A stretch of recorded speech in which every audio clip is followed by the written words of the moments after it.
When North Korean troops invaded the South, the closest combat troops to Korea were 4 divisions on occupation duty in Japan: the 7th, 24th, and 25th Infantry Divisions, and the 1st Cavalry Division dismounted. These units were approximately 70% of their combat strength. They had nowhere near their full complement of recoilless rifles, mortars, and machine guns.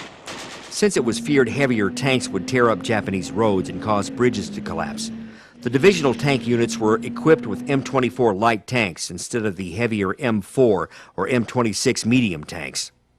Commander of all U.S. forces in Japan, General Douglas MacArthur, ordered what troops he had to prepare to move to Korea.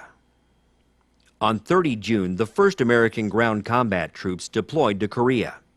As additional U.S. troops arrived, they arrogantly predicted that the enemy they faced would retreat when they heard that there were American troops in front of them. At my level, you didn't really see the orders, hear the orders. You were just told what was going to happen. So yeah, I remember that night. Nobody was overly excited about it. Really didn't have too much regard for them. In an attempt to shore up the crumbling defenses, the 78th Tank Battalion was shipped from Japan.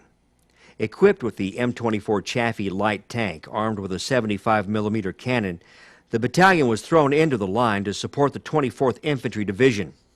The M24 wasn't effective against the T-34. Matter of fact, it wasn't effective against a 51 caliber anti-tank rifle to penetrate the sides of it. So it was good to keep shrapnel off of you, but not much else. These losses quickly pointed out how vulnerable the M24 was to the heavily armed and armored T-34. Subsequently, the Chaffee was used mostly to support infantry and withdrawn if enemy armor appeared. As the North Koreans dashed south, American and Republic of Korea, or ROK, forces fought delaying actions. By July of 1950, the UN situation was desperate. Lieutenant General Walton H. Walker, commander of U.S. 8th Army in Korea, selected the port of Pusan for a last stand in Korea.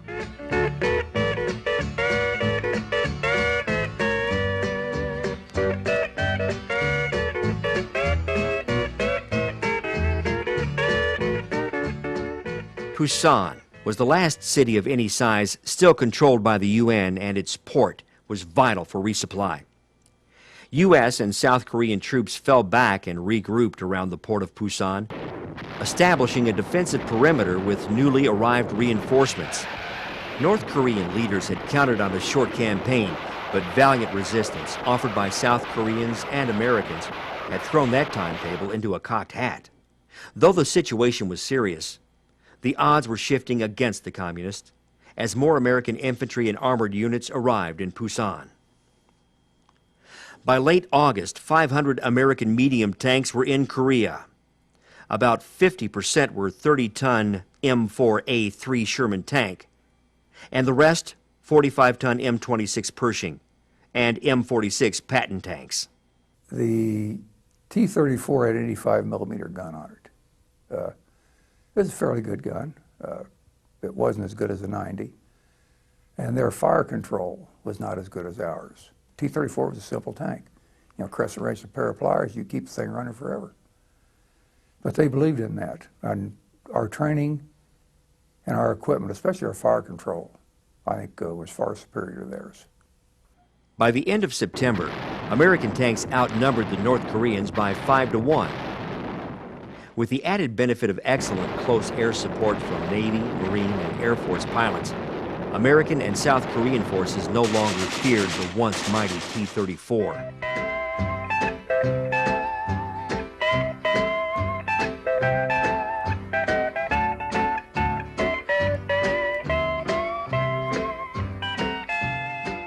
Resupplied and reinforced, UN forces planned an offensive.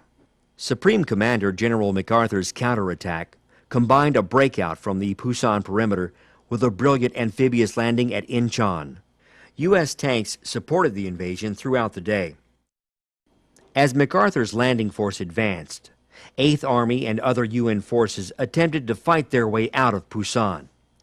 The Incheon attack unhinged the North Korean lines, and they never recovered from the shock. When we left what was called the Pusan perimeter and moved north, and the word came across 38th parallel, and the first tank moved out and hit a mine. So that kind of slowed things down a little bit. We started to move up, and there was quite a bit of rifle and machine gun fire, but you couldn't see a thing. It was foggy. You could hear it all, but you couldn't see a thing. You see maybe 50 meters. You stop, and you could hear tracks. You could smell diesel smoke. We had gasoline engines. It was kind of eerie, really. We knocked out 8 tanks that morning, 8 of them. One vehicle was on the road, a tank was on the road, with his gun tube pointed to the south, just in case. T-34 come down the road around just a very slight curve, ran right into him. Just, nose to nose. And of course, we had tanks on both sides of them, so that didn't last very long. The Koreans were whipped. The North Koreans were whipped. They did not want to stand and fight. Once we got into North Korea, we just go where you want to. We had no problem with them.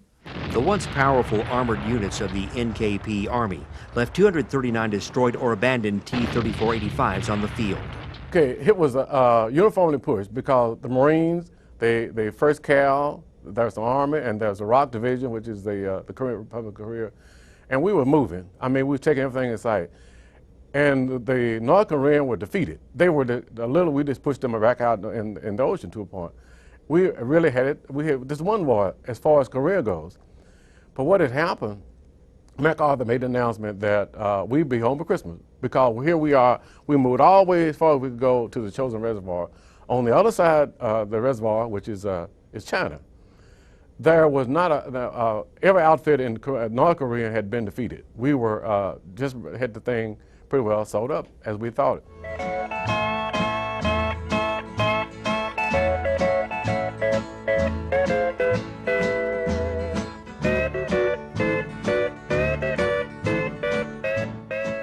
UN troops advanced north following the successful Incheon landings, and by mid-October 1950, the war looked like it was nearly over. Most of North Korea had been overrun by the American-led UN forces. However, by the end of the month, Chinese Communist Forces, or CCF, began to infiltrate across the Yalu River into Korea. Not perceiving the danger this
January, UN forces stopped the Chinese offensive and began planning their own. On 25 January 1951, the new 8th Army commander, General Matthew Ridgway, sent 7 UN columns advancing north. By February, UN forces had recaptured Incheon, Kimpo Airfield, and had reached the Han River. In late February and early March, Ridgway ordered 2 more offensives, named Operations Killer and Ripper. In mid-March, UN forces crossed the Han and recaptured Seoul. But we ended up south of Seoul, and we had a new theater commander at that time, and he put out pamphlets. And the pamphlet said, we've pulled back to the point where we're solid, we've got good positions, our supplies are great, they're overextended, they don't have supplies, we're going to move north.